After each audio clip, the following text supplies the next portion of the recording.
Assalamualaikum warahmatullahi wabarakatuh. Perkenalkan, nama saya Muhammad Fuad Nur Hasim dari kelas 3B. Di sini saya akan mereview jurnal dengan judul Implementasi Genetik Algoritma dan Artificial Neural Network untuk deteksi dini jenis Attention Deficit Hyperactivity Disorder atau ADHD. Latar belakang masalahnya itu ADHD atau Attention Deficit Hyperactivity Disorder adalah gangguan motorik yang penderitanya sulit untuk berkonsentrasi dan melakukan sesuatu secara berlebihan. Jadi deteksi jenis ADHD ini bisa dilakukan oleh pakar seperti dokter, perawat, maupun orang psikolog yang menguasai bidang tersebut. Dan mereka memberikan solusi untuk penyembuhan anak yang terkena ADHD. Namun karena terbatasnya pakar, maka cukup sulit untuk konsultasi ke seorang pakar. Maka dari itu bisa dibuat sistem untuk deteksi dini ADHD. Lalu metode yang digunakan pada perancangan algoritmanya itu di sini menggunakan GA-LVH2, yaitu ini pertama kita inisialis dulu pop size, generasi AG, crossover rate, mutation rate, alpha, pengurang alpha sama nilai E-nya itu. Setelah diinisialiskan, nanti inisialisasi populasi.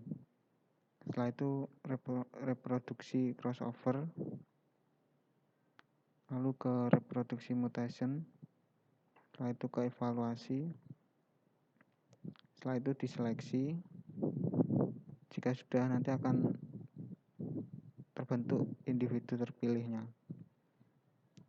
Setelah itu di perulangan I hingga banyak data latih, lalu hitung jarak Euclidean antara data latih ke I dengan individu atau bobot.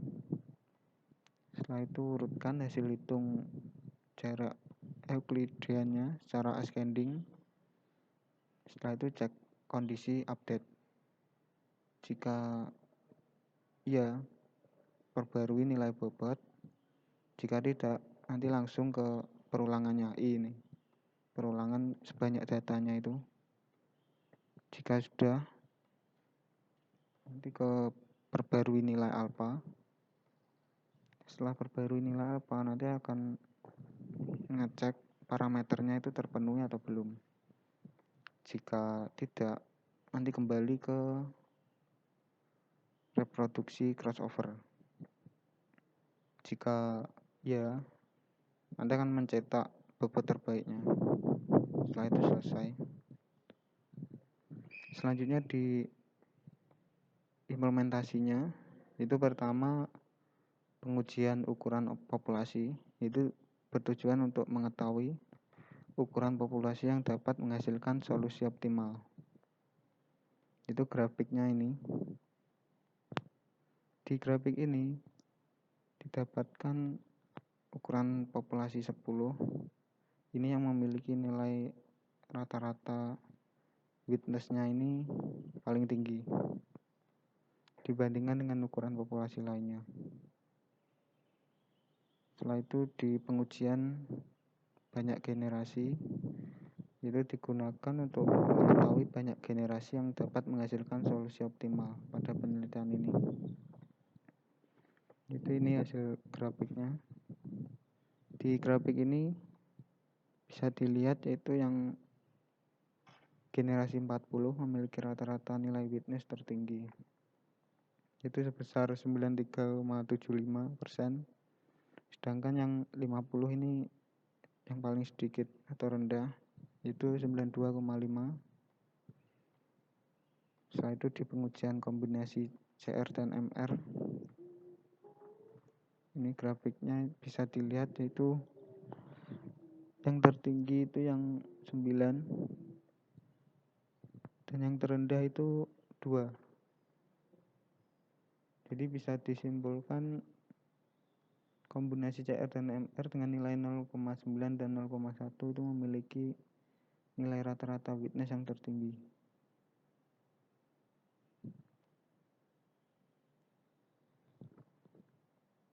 Setelah itu yang terakhir ada pengujian akurasi GA LVH2. Itu digunakan untuk menguji individu hasil optimasi dengan data uji yang telah disiapkan. Ini grafiknya.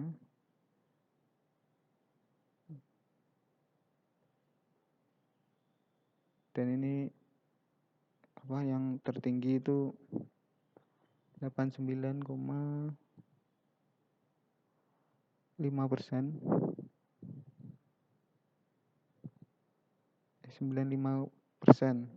Ini artinya GALVH2 mampu mengenali 19 data dari 20 data yang diuji dengan kondisi tertentu. Lalu kesimpulannya, implementasi GALVH2 untuk deteksi dini jenis ADHD berhasil dilakukan sesuai dengan perancangan yang dibuat dengan data latih sebanyak 80 dan data uji sebanyak 20. Lalu implementasinya itu memiliki akurasi tertinggi yaitu 95%. Dan rata-rata akurasinya itu 89,5% untuk 10 kali percobaan pada pengujian dengan 20 data uji. Ini nilai parameternya. Ukuran populasi 10, crossover rate-nya 0,9, mutation rate-nya 0,1, banyak generasinya 40, learning rate 0,1, pengurang learning rate-nya 0,1, nilai konstantanya itu 0,35. Sekian review jurnal dari saya. Bila ada kurang soalnya, saya mohon maaf. Wassalamualaikum warahmatullahi wabarakatuh.